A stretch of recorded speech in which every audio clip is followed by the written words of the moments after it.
Ignition sequence starts.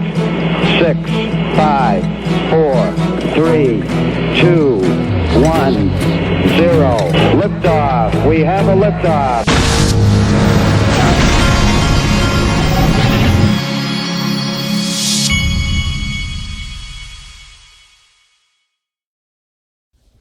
Hey everybody, this is the Digital Asset Investor, and I had some internet problems in my area of the world today. Apparently a fiber line was cut with my internet provider, so they've been working on that, and I finally wasn't even thinking and decided to use my hotspot.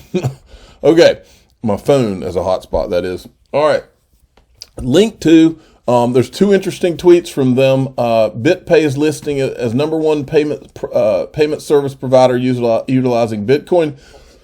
BitPay will be back up on Link2's platform very soon. Stay tuned. So they must be adding BitPay back. When they added it, this is private equity, by the way. When they added it before, it went like that day quickly.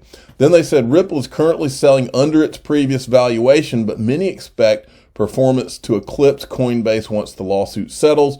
Invest in Ripple today. And this was the valuation. I guess it was over a year ago now. They valued Ripple, and they're predicting much higher. I think people in general are predicting much higher valuations if and when this lawsuit, or when this lawsuit is finally done.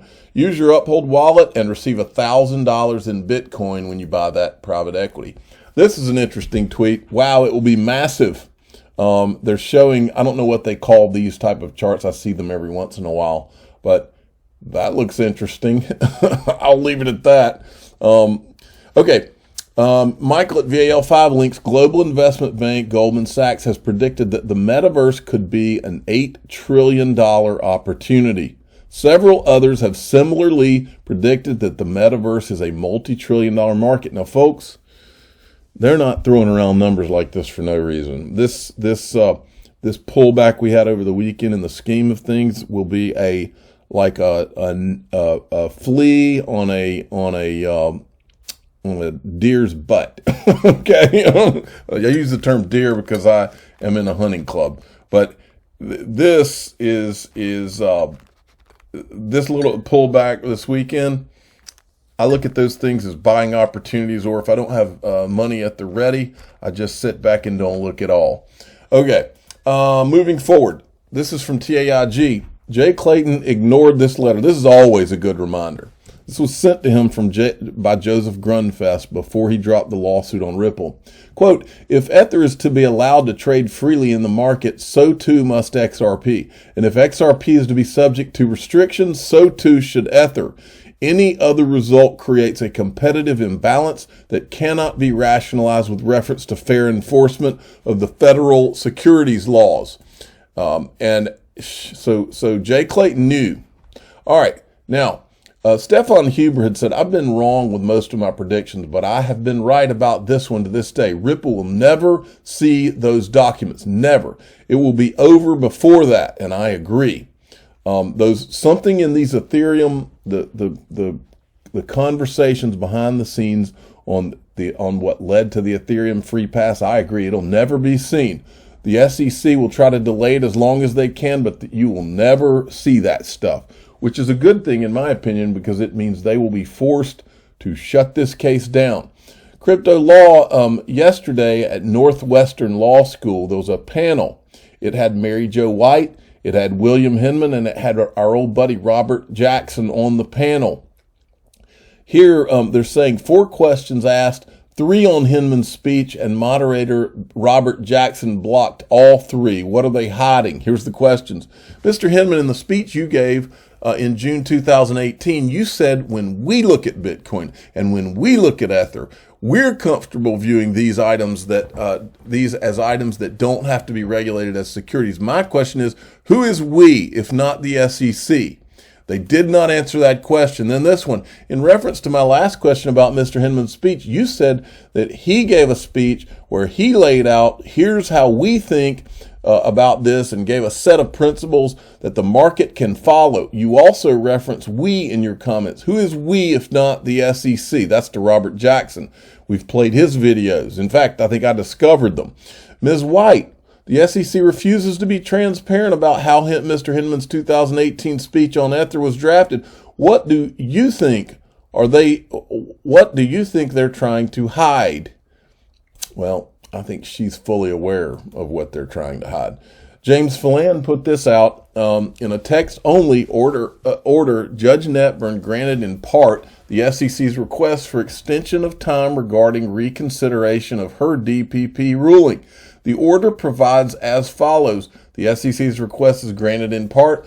SEC may file any motion. In other words, bottom line is that the judge had ruled that they needed to turn over these Ethereum notes or documents, and now she's letting them file a motion of some sort. They're wanting to, let's see, extension of time regarding consideration. Okay, so anyway, she's letting them push this thing out even further over her DPP decision. It's all, look, this is, folks, for me, this is all just mind-numbing. None of it makes any sense. It doesn't make sense to Jeremy Hogan either, I don't think. He says there's no silver lining in this ruling granting the SEC extension of time. Even if the order on the motion for consideration is eventually upheld, now discovery won't conclude until March at the earliest. This case is like watching Yoda's death scene over and over and over. And he's retweeting John Deaton's spin on it. Hard to spin this favorably. Maybe Attorney Jeremy can find the silver lining. The only thing I can think of is maybe the judge suspects the SEC will not only appeal her decision to Judge Torres, but also to the second court, and she wants to issue a bulletproof decision. So that's the attorney thinking on it. I'll get back to some of this stuff in a second, but first I wanted to show you this. This is from Ripple. Ripple's making 2022 predictions. Last year showed continued maturation for the crypto space, but what will 2022 hold? Our leadership team predicts multi-chain interoperability, explosive growth in crypto payments, new pressure to redefine NFT infrastructure. You know what they may as well have said there, folks? New pressure to redefine what Web3 is. Because these guys that tried to create this monopoly, we busted them. We found the video, we've got the timeline, and that last line you can attribute to you. People listening to me out there, all these people like TAIG and Ripple Eye and Stefan Huber and freaking this Stefan Huber has been on fire lately, and also Wheezy has shown up to the party. Let's do Stefan Huber's first. Watch this. Be enough. I mean, the U.S. Securities and Exchange Commission in the Hinman speech sort of said you could be sufficiently decentralized as Ethereum. They in essence had some regulatory forbearance. And there's a key sentence in that speech as to, I think the words were, regardless of what Ethereum might have been in 2014. Like Hinman kind of pushed that to the side, said, I'm not going to address that question implicitly. But it's sufficiently decentralized. That's the debate that's going on now between a bunch of venture firms and the SEC. When are you sufficiently decentralized? And so that forum that you just mentioned might get us there. Okay, so what a great video. Now, wait till you see this bombshell. And this is I call it a personal opinion bombshell. We literally now have look, folks, let's make no mistake about it. We have an SEC who is not telling the truth, and they're trying to act like this thing was Bill Hinman's personal opinion, and that's just not true. It's just not true. And now we have a judge who has also ruled that it was Bill Hinman's personal opinion. Well, my 9-year-old can decipher this, folks. So I cannot make any sense out of what this judge was thinking on this. I have no idea. I'm out of guesses here, folks. Watch this video and you ask yourself, how could any judge on the planet Earth say that this was Bill Hinman's personal opinion. This is Jay Clayton referencing Bill Hinman and the speech. What falls within the ambit of a securities offer and sale is a facts and circumstances analysis, where we use a principles-based framework that has served American companies and investors well for over 80 years.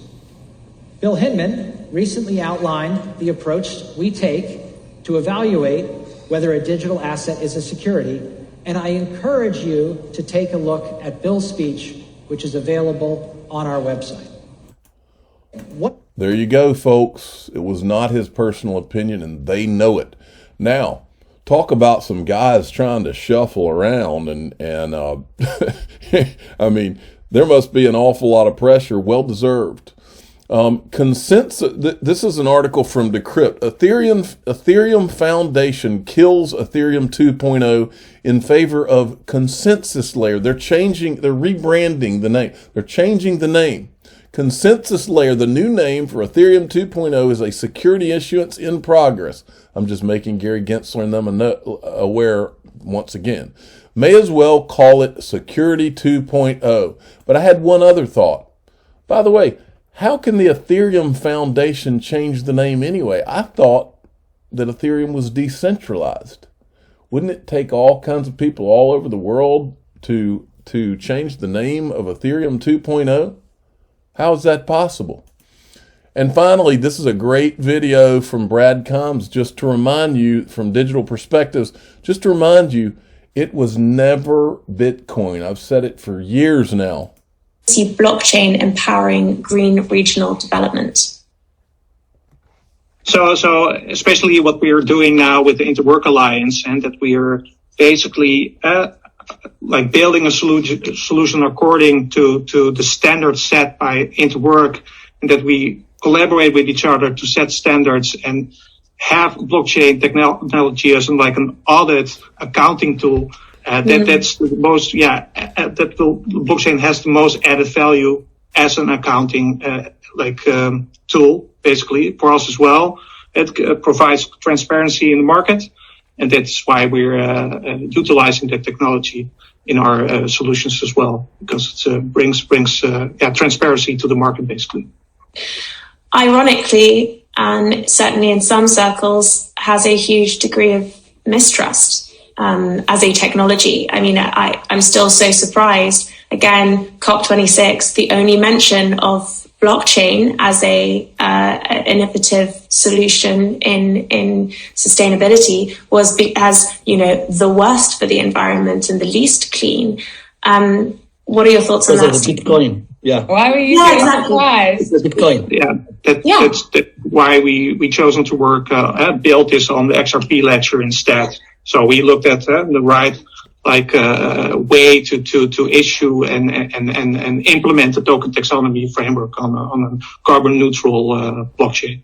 So basically, it all depends on which protocol you prefer, and especially what Sammy was mentioning. Bitcoin is a polluter out there, but there are alternatives. So.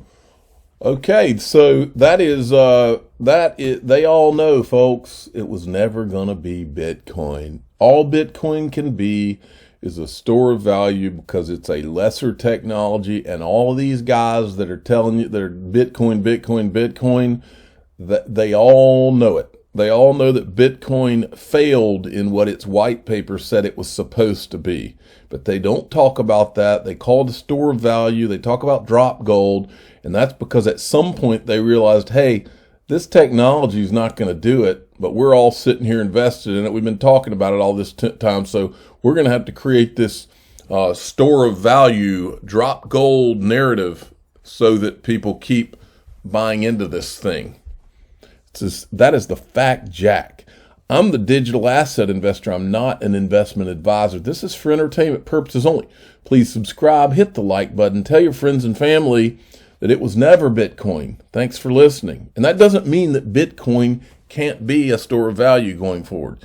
It's just Bitcoin never was this end-all be-all that these Bitcoin maxis